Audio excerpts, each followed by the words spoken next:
It's Wellness Wednesdays. It's Wellness Wednesdays, and I should plug the new It's Not Therapy radio show premiering tomorrow night, 7 p.m. Eastern Daylight Time on Saga 960 AM in the Toronto area. That's saga960am.ca if you want to listen live anywhere around the world at that time. Then there will be a podcast if you want to listen sort of on a delay at your convenience. I don't want to bombard people with too much wellness content on this channel. It's something people are interested in right now, but I may replace Wellness Wednesday with the It's Not Therapy podcast just so there's not too much. And so I can still do stuff on gaming content because it's an excuse to play video games. But yeah, this is what happens. Channels morph, yeah, if you like what we're talking about today, which is ego, identity, attachment, and narcissism, that sounds like a lot, but they're all interlinked concepts that I have been thinking about a lot lately. Help support this channel. Become a monthly patron, patreon.com/Leanna K, or buy a Leanna Care session for somebody who can use it and can't afford it. Coffee.com/Leanna K, and you'll notice the Momo all over my stuff. Poor little guy, rest in peace. But it's nice to have him still with us, right? And, this is part of why I've been thinking about attachments. Because, you only get pets for so long. You know that going in. And, the ability to let go, the ability to be stoic about the loss is the difference between it hitting you really hard and getting to that happy memory phase faster. And I mean, I've had so many pets over the years that unfortunately I've gotten good at getting there faster. I've been dealing with death since I was very young. Some of you may know when I was 6 years old, one of my best friends, her name was Aparna, died in the Air India Flight 182 bombing, her and most of her family. And I mean, that was my first experience with letting go of a person and not forgetting, but detaching from the need to control. And maybe that's why I got interested in stoicism at a fairly young age. But this is one of the things that drives me crazy about Star Wars. They take the Buddhist idea of letting go of attachments and turn it into something it's absolutely not. And it drives me crazy every time they start going on about it because holy shit. And this is a really interesting area of philosophy because there's no real right answers, right? Because attachment is connected to ego, and this is not the whole attachment parenting thing. This is the problem. We have these words that mean different things in different contexts. Every single one of these words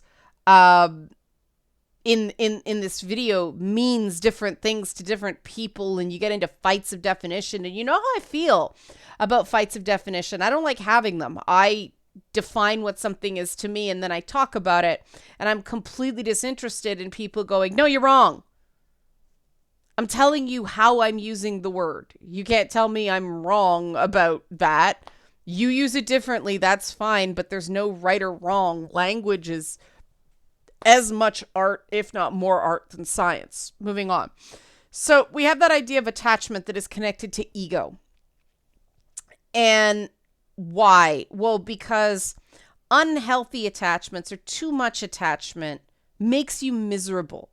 You're constantly terrified of loss, terrified of abandonment, instead of enjoying the time you have with a person or critter. And the great thing about Momo was that he was sick when we got him. We knew he had a heart murmur. We knew he had a really rough start in life. He had chronic rhinosinusitis, he had IBS, he had all these problems. And so every day was a gift because we didn't know. You get this little kitty who's in perfect health, and you get them, they're not community cats. You expect a certain amount of time. But with a cat like Momo, we didn't know. We always knew that it was probably going to be less as opposed to more. The thing about heart murmurs in cats is we had another cat named Bashful back in the day, and he had a heart murmur, and he was on heart medication his whole life. And one day, he was around 10, about the same age as Momo. It just went. It went from a grade 1 murmur to like a grade 4 or 5 murmur, and that's when it goes really bad. And, that's what happens. And if you're so terrified of loss, you never enjoy the time you have.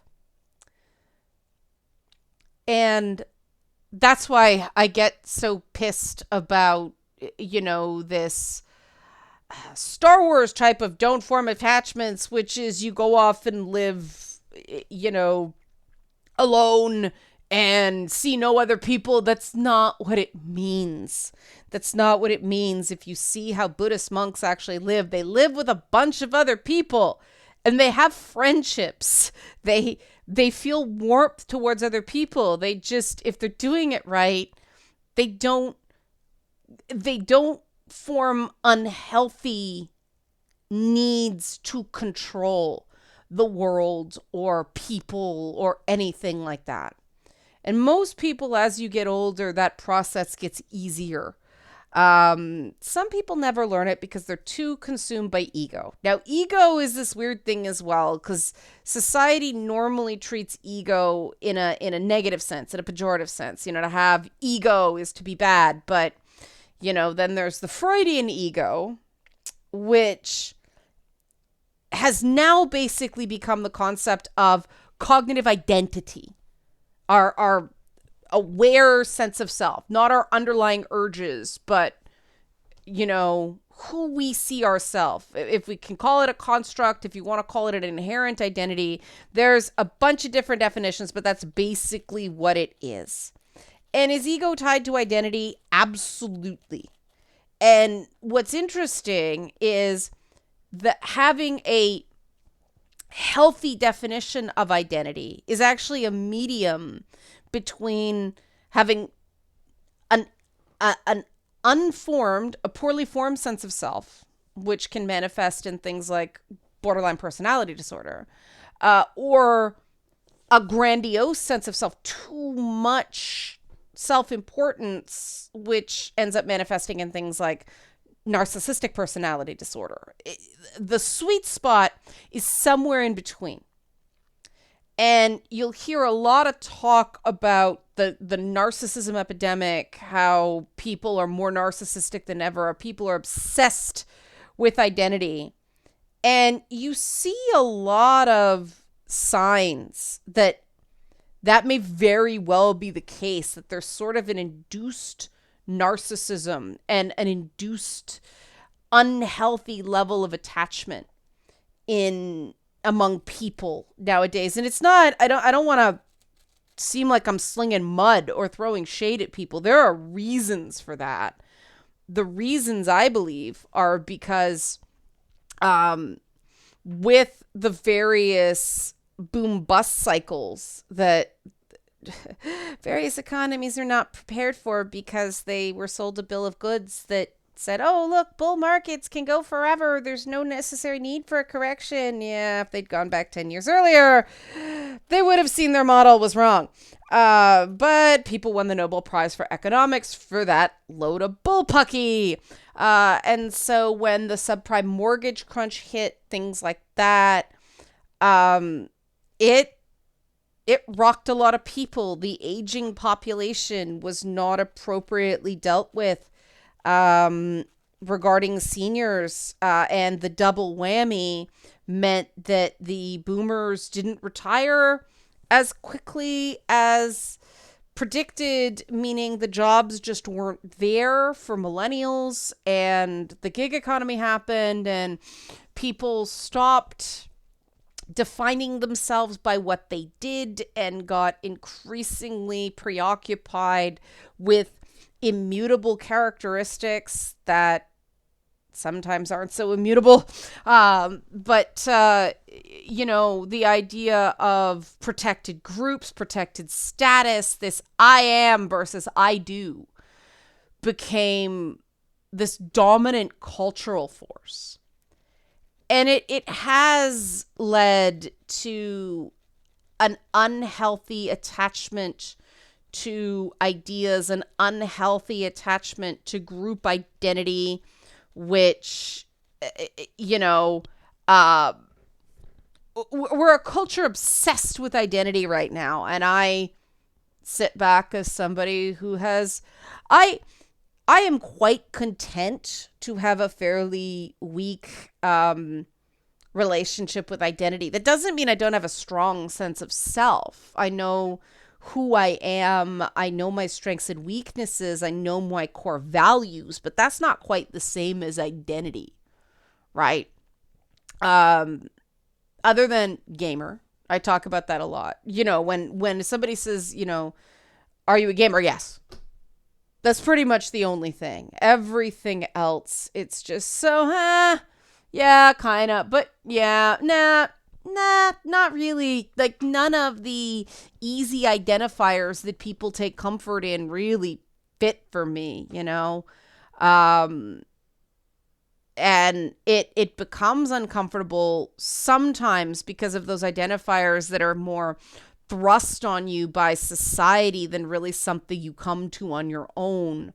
You can really clash when that happens, and it can cause a lot of stress. And so the healthy thing, at least for me, was to just go, it's not that important to me. It's not what I'm going to focus on. It's not what I think makes me me. And I mean, gender was a big one. I could be miserable because I suck at being a girl, or it's like, well, am I? I don't know. I don't really care. That worked for me. It doesn't work for everybody. Everybody has their own path. I'm not going to judge. All I know is what worked for me. For me, core values, what I believe in, and maybe that's the whole lawful good alignment kicking in. Oh my God, every time I take one of those D&D alignment tests, I end up as lawful good. Maybe that's a point of identity. Lawful good, right here. Somebody said to me the joke when the whole SJW thing happened. I said, I want to be a social justice bard. I don't want to be a warrior. I don't like playing warriors. I want to be a bard. I also said social justice druid for a while, but one person said, does that mean you can't be a bard? You have to be a paladin? Or I forget the other one. I said, well, I don't know. It could just be that, or like a cleric or something. I said, I could just be a really complicated bard.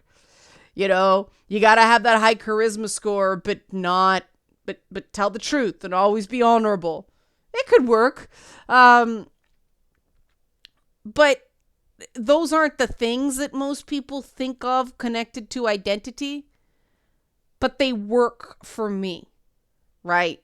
I've never been terribly impressed with celebrity or being a media personality. Whenever somebody tries to say, oh, you're an e-celeb or an influencer, or, you want TV and all this stuff, not that important. Ideas are what are important to me, which is why I love the one-on-ones. I love these sorts of segments. I love talking about game design because, again, those are ideas. But you'll also notice I move around a lot in terms of what I do. I jump from job to job. I do, podcasts, I do radio, I do game dev, all the stuff, because being one thing is not terribly important to me. And the peace that gives me is that I can be good with change. I don't feel attached to my job doesn't make me what I am. my appearance in a lot of ways doesn't make me what I am. My ideas make me what I am. And that makes some of that's by necessity because of the various cancellations, but in a way I'm like, okay, well, it's good that happened because I'm happier now because of how I learned to handle it. And that doesn't mean they were good things. It just means I was able to make good out of them. And that comes from not clinging to stuff you have to let go of. And, my journey through PTSD and PTSD therapy was a big part of that, learning how to let go of who I was, what I did, and the people I associated with back then were a big part of healing and the idea of post-traumatic growth. Because there comes a point in time when you're dealing with trauma that you have to accept you're never going to be the person you were before the trauma. And that's a good thing. That is experience. That's XP. That's moving up a level. That's changing class in Dungeons and Dragons. It's getting a new skill. The worst thing in the world is to be static as a human being. And there's a bit of there's a grieving process. There's a bit of a sense of loss. But the more you go through it, the lesser that transitional phase gets, and the more you're like, okay, next chapter, next challenge, next stage, next map, right? But that again is letting go. And people associate letting go with loss. It's not really about that, because the things that you let go of are the negatives associated with the memories. Because the truth is, like, if you lose your job, it's not in your power to get it back, right? Somebody passes away, you can't bring them back from the dead, right? Grief is something about something that is no longer in your life anymore. You do not have a choice to bring that person or thing or experience back. You can only choose to release the negatives associated with the memory. And that can't be forced. That is a process that takes practice. And you get better as you do it. But there are also mindsets that do help. Like I talked about Momo, and knowing every day was a gift because we didn't assume we had the standard 12 to 14 years with a cat, right? I mean, another cat we had, Peanut, went like some ridiculous length. She was like just shy of, she was 20 something. But that's not typical, right? You never really know. Our cat Mixie, Mr. Mix's Pitlick, he only made it to 4. It happens. You never know. And you can choose to either be scared all the time. You can go, we have today. And maybe we'll have tomorrow. And maybe we'll have the day after. And if you extrapolate that practice to other elements of your life, not only do you have less unnecessary stress, because everybody has stress, but you have less unnecessary stress, but you also enjoy the moments more. And that's why Buddhism and the Stoics and Christianity has a version of it, but it's not quite this. They borrowed a lot from the Stoics, but it's not quite the same. It's not as balanced as Buddhism or the Stoics, but Jainism has a version. The idea of staying detached from too much want. It's a real thing. And everybody wants stuff. Everybody has drivers. Everyone has passions. It's a question of having a healthy relationship to those passions that makes you happy, as opposed to an unhealthy relationship to those passions that makes you and everyone around you miserable. When you're stomping people and you're screaming and yelling and you're throwing things and all that stuff because you're so driven, okay, you might achieve your goal. You might even change the world. But whether you actually improve the world is dependent on how you meet that goal. And you'll read a lot of business people who are incredibly difficult people because they're not very happy people. And you'll read a lot of people who say happiness is a myth, purpose is the true goal. And I don't believe that's so, because purpose and happiness are tied. If you want to say that happiness is a side effect of purpose, I'd probably agree with that. But, hello, Scouty. But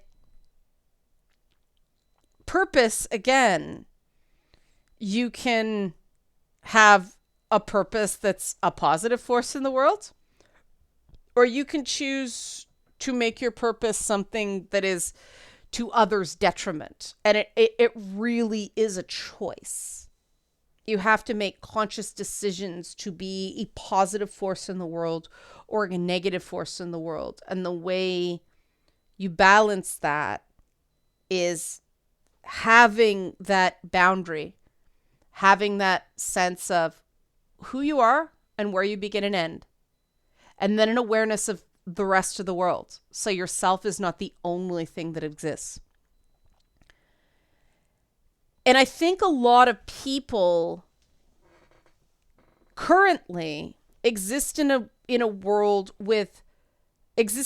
life where they have a poorly formed sense of individual self. And they're trying to backstop that, or they're trying to reinforce that with a sense of group identity, hence our current flirtation with collectivism. And it doesn't work. It doesn't work. That's cult-like behavior. You need to be aware of yourself as an individual before you know really in a healthy way where you fit in groups. You can't just become a cog in the machine. You can't assume yourself to the collective and expect to be happy for very long. That's a short-term fix. That's avoiding the real issue. And a lot of people try to do that, and they end up super unhappy. And so they start taking those group identifiers and using them as weapons to hurt other people instead of doing the work on themselves. And that is the attachments the Buddhists caution against. That is the ego that a lot of philosophy cautions itself against. And people swing so wildly between, narcissistic behaviors and then those BPD style behaviors of, I hate you, you're awful, don't you dare leave me. Everybody's probably nodding like we all know somebody like that. We all know groups like that it's so abusive. And then the moment you go, okay, I'm going to step back, they go crazy on you for rejecting them. Remaining in this state is a choice. You can let go of that fear and you can let go of that anger. Because yes, humans are social creatures, but how you connect to that socialization, there are options. I consider myself very fortunate that I was never terribly concerned about what other people thought of me. I was never terribly concerned about fitting in. I had to realize that to an extent, people having regard for you and fitting in is something of a survival trait. There are things I want to get done and I need other people to do that. And so, a bit of humbling and not making be an iconoclast quite so much of my identity was not a bad thing. It was actually a good thing that, letting a bit more of other people exist into my reality was positive for me. Other people need to go the other way. Other people have to find a way to care less about what other people think. And it's funny because when I was younger, people used to tell me, you care way too much about what other people think. And I think that's just, in some ways it's a manipulation tactic that when people are being cruel, they don't want to be accountable for being cruel. So it's just, why do you care what other people think? Well, because, and it's not other people. Certain people, it hurts very much for them to not like what you do or think you're a terrible person. Other people, you don't give a damn, right? But for me, when people were saying that to me, I was just like, because I'd already realized, okay, no one can exist completely on their own. Humans function in groups. I need to keep a job. I need to keep a roof over my head, all that stuff. That involves getting along with people. It felt so artificial for me, and people were telling me I cared too much. And that's when you go, well, who am I going to believe? Them? Or what I know on the inside? Well, what I know on the inside. So I refined how I went about navigating that, recognition that other people are important too, but I didn't just automatically believe them. That's what happens when you have healthy attachments and a healthy amount of detachment, a healthy self-identity, healthy sense of self, an ego that is not out of control, but enough confidence to do what you want to do. And, you're walking that line between being unbalanced and disordered. And so much of this stuff is talked about in the paradigm of disease and illness. And the implication is, there's nothing you can do about it. You can't will yourself out of a heart condition. You can't will yourself out of asthma. You can't will yourself out of diabetes. There's certain lifestyle things you can do to make those conditions better, but you can't just will yourself out of it. And mental health is similar. That if you start just going, oh, don't let it bother you, don't care, just detach, it's not going to work. What you focus on becomes stronger. But if you do make lifestyle adjustments, like setting boundaries, like recognizing that you do have the right to distance yourself from people who are not good for you. There's a difference between somebody challenging you and somebody making you miserable.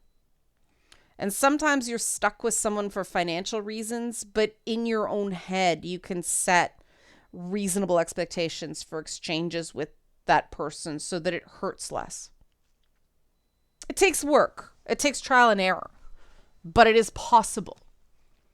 And part of that is to have a healthy sense of who you are and what you stand for and what you want, but not get so obsessed with identity, so obsessed with those, I must have this in this particular way, that you can't pivot and go, well, this other thing that I can have is equally good too. It's kind of arbitrary. It's the things I'm looking for with this. The core values is satisfied are the same between these two projects. So I'm not going to stand on ceremony and do this one just because, well, it was the first idea I had. It's a much better way to navigate life. And I wish that Star Wars, especially in the episodes 7, 8, and 9, had dealt with the idea of attachments better, so that it could actually be a positive role model for people in this way, instead of just doing grumpy Luke Skywalker and nuking Mara Jade. Anyway, that's my little selfish bit. I don't care about it terribly much. Oh God, people are gonna fight about this now. It's not that important.